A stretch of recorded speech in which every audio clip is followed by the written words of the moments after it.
Hi everyone, thanks for joining me for this video in my series on OSHA, or the Occupational Safety and Health Administration. OSHA is the government agency that is responsible for enforcing workplace safety legislation known as the Occupational Safety and Health Act. This video is the first in a series about employee rights as identified by OSHA. The first right that we're going to discuss in this video is the right to a safe workplace. What this means is that employees have a right to a reasonable expectation that the workplace will be free from risks of serious injury and death. This right is more formally known as the General Duty Clause. A right to a safe workplace sounds pretty simple, but it can get a bit complicated. Obviously, there are some general safety guidelines that can be followed in most workplaces. For example, most workplaces have electricity and light switches like the one drawn in this picture. What's different about this light switch, however, is that there's no switch plate cover.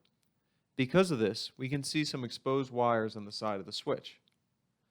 Now, as long as this really bad drawing of a finger touches the actual switch, the employee flicking the light switch will be fine.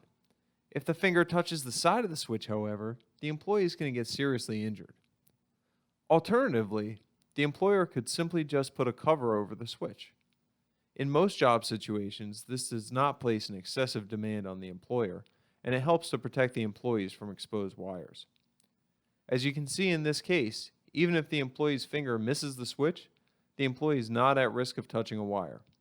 Because of this, we can reasonably assume that most employers could make sure that light switches have covers, and that this will support the employee's right to a safe workplace.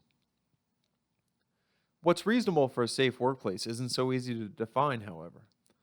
Sometimes what constitutes a safe workplace really depends on the job. Let's look at another example. This is Mike. He just started working in this office. Office work isn't usually too dangerous, so we don't think there will be any major safety concerns, right? When Mike goes inside the building, he sees that to get to his office on the second floor, he has to climb a ladder. Now, ladders aren't the most dangerous things in the world, but they present a risk that is well beyond the scope of what should be expected in a safe office. Thus, this violates Mike's right to a safe workplace. The company should obviously have stairs with handrails for employees, and ideally an elevator for employees to get from floor to floor.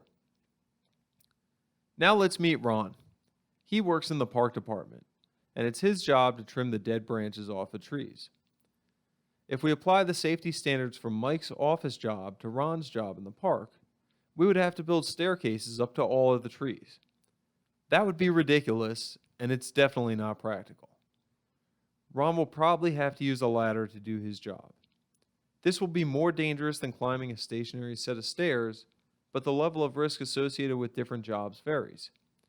Because of this, a ladder with an appropriate safety harness may meet Ron's right to a safe workplace, but it wouldn't meet Mike's. Next, we're going to discuss the right to report a safety concern or injury to management. Employees have the right to report these concerns without fear of retaliation. What that means is that your employer can't punish you just because you bring a safety concern to their attention.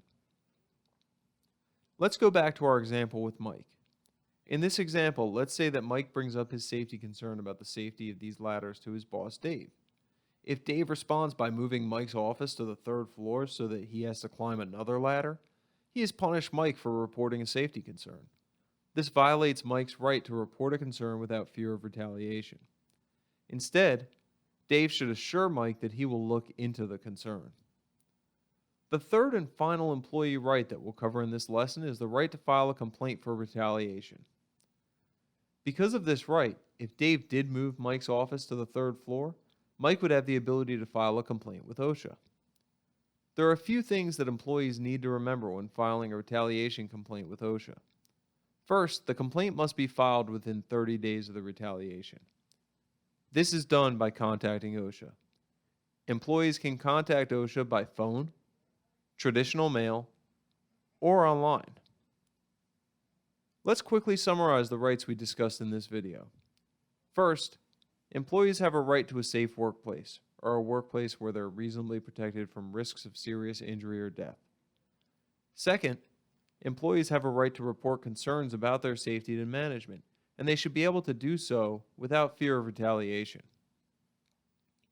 Finally, if an employer punishes or retaliates against an employee for reporting a safety concern, the employees can file a retaliation complaint with OSHA.